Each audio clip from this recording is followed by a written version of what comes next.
Evde usta işi bir soğuk baklava yapmak sanılanın aksine hiç zor değil, aksine çok da kolay.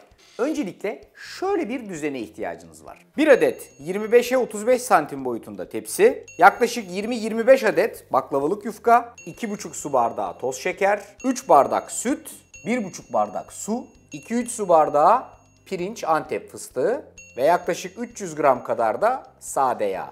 Sade yağ nasıl yapacağım diye soracak olursanız onu da şu yukarıdaki linkten Arda'nın mutfağından izleyip öğrenebilirsiniz. Aşağı yukarı 350-400 gram yağdan böyle eritip güzel 300 gram kadar sade yağ çıkartmanız mümkün oluyor. İlk yapacağım şey buradaki sade yağın çok hafif bir kısmıyla fırın tepsimi güzelce yağlamak. Niye özellikle sade yağ kullanıyoruz? Çünkü sade yağ bu tip fırında pişen ürünlerde, baklavalarda vesairelerde yanmayı biraz daha geciktirdiği için çok daha nefis bir sonuç veriyor. Şimdi baklavalık yufka, kullanacağınız baklavalık yufka böyle 4'e katlanır vaziyette. Hazır baklavalık yufka bunlar. 4'e katlanır vaziyette geliyor. İsterseniz alıp şöyle kat yerlerinden kolayca yırtıp şu şekilde tabana rahatlıkla serebilirsiniz. Ben de öyle yapıyorum. Bak aldım şu şekilde hafiften yırttım, tabana serdim ve ilk katı bu kolaylıkta oluşturdum. Hafifçe ara katlarını da şöyle baklava ustaları gibi yağlamayı ihmal etmeyin. Alt katlar birazcık böyle yırtık ve pırtık olursa da çok dert etmeyin. Çünkü esas üst katların tam püripak ve eksiksiz olması gerekiyor. Alın ve alt katlara yaklaşık böyle bir 20 kat olacakmış vaziyette bu baklavalık yufkanızı güzel güzel serin. İlk yapacağımız iş bu. Sereceğiz, hafiften yağlayacağız. Sereceğiz, hafiften yağlayacağız.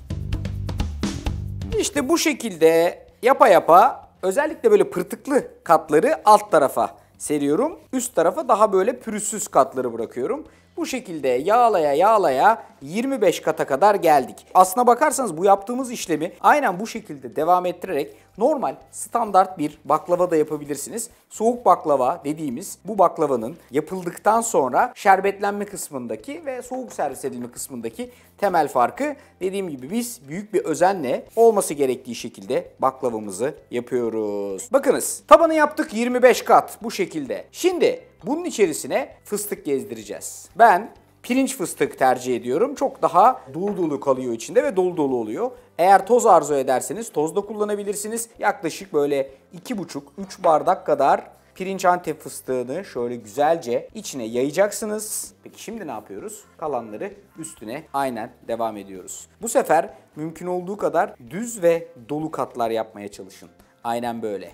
Yağlama işleminde de alttaki gibi özenli olmaya devam edeceğiz. En üst kata kadar bu yağlama işini devam ettirdik. Şimdi bir spatula ile bunun kenarlarını alıp şöyle hafiften içeri bastırmanızı istiyorum. Niye biliyor musunuz? Çünkü bunu yapmazsanız fırında pişerken kenarlar yukarıya doğru açılıyor. Bunu yaparsanız tam bir baklava modelinde kenarlar da aynen ortası gibi eşit vaziyette kabarıyor ve pişiyor. O yüzden alın şöyle güzelce şu kenarları içeriye doğru bastırın ve hafiften kıvırın, kıvırın, kıvırın. Bu işi yaptıktan sonra sıra geldi bunun dilimlenmesine. Cetveli koydum ve 5 santim boyutlarında, 5'er santim civarında bu şekilde bıçağımla izliyorum ve aşağıya doğru kesiyorum.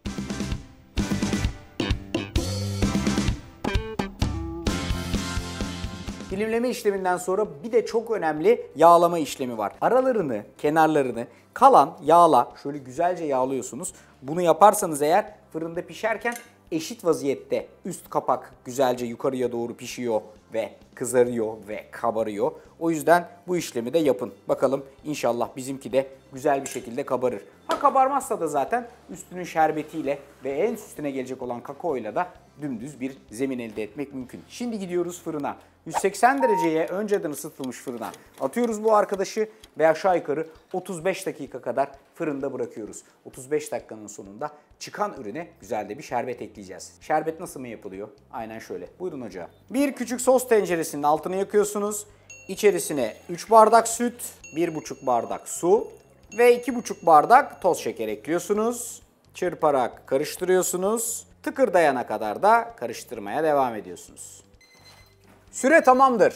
Vallahi ben size bir şey söyleyeyim mi? Baklava aslında mis gibi oldu. Yani buna bir güzel şeker şerbeti de verseniz gayet güzel çıtır çıtır baklava olarak servis edebilirsiniz. İşte bu dakikadan sonra bunu fırından çıkarttık. Şu üst taraftakiler hafiften böyle yukarıya doğru çıkmaya çalışıyor.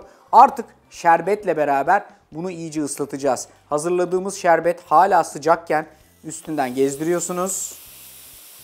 Ve coslata coslata şöyle güzelce şerbetini çekmesini sağlıyorsunuz. Bu dakikadan sonra artık tatlımızın iyice soğumasını beklememiz lazım. Çünkü üstünün son bir süslemesi var. Ama onun için biraz soğutacağız tabii. İyice şerbeti çekti. Güzelce de soğudu. Şimdi artık bunun üstünün son uygulaması olan kakao serpme işlemine geçebiliriz. Şöyle cömertçe üstüne kakao serpiyorsunuz. Fakat size tavsiyem süzgeçinizin ince telli ve iyice ince eleyenlerden bir tanesi olmasına özen gösterin. Ondan sonra da bu arkadaşı soğuk vaziyette servis edin. Soğuk derken baya böyle buzdolabı soğukluğunda iyice soğutulmuş vaziyette servis edin. Arzu ediyorsanız aralara şöyle fıstık vesaire filan da yaparsınız da gerek yok. Bu zaten başlı başına gayet güzel. Tarif benden, yapması sizden. Evde soğuk baklava yapmak sandığınız kadar zor değil. İşte karşınızda.